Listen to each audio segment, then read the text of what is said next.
What's the worst thing that's ever happened to humans? At number 8 is the Atlantic slave trade.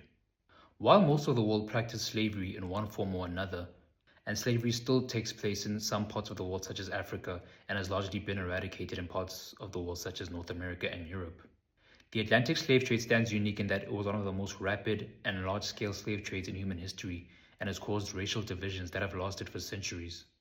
The Atlantic slave trade was one of the most cataclysmic, dehumanizing, and transformative events in human history. It forcibly reshaped continents such as Africa, the Americas, and Europe. When Europeans colonized the Americas, their initial plan for labor was not to import enslaved Africans. They intended to use indigenous labor, especially under systems like encomiendas. However, the massive depopulation of Native Americans caused by smallpox, measles, influenza, and brutal working conditions led to a catastrophic labor shortage.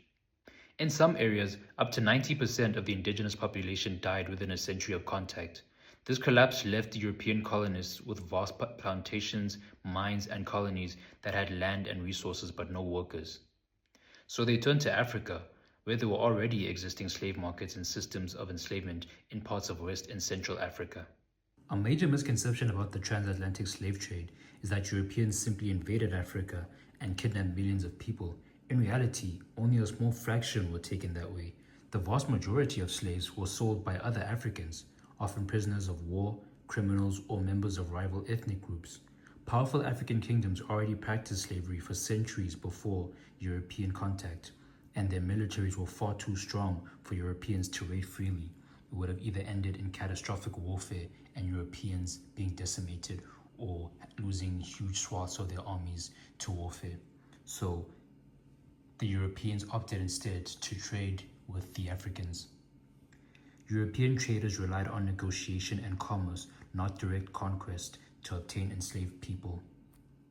European traders exploited and expanded these systems, creating the transatlantic slave trade, one of the largest forced migrations in human history. Unlike the indigenous peoples of the Americas, Africans didn't have full immunity to smallpox, measles, or influenza, but they did have greater relative resistance than indigenous Americans due to long-term exposure over centuries. In Afro-Eurasia, diseases like smallpox, measles, and influenza had circulated for thousands of years, largely because of dense populations, urban centers, and close contact with domesticated animals, which were the original sources of many pandemics. This meant that by the 15th to 17th centuries, many Africans and Europeans had some level of inherited or acquired immunity. Those who survived childhood infections passed on genetic resistance or had lifelong antibodies. Smallpox in particular was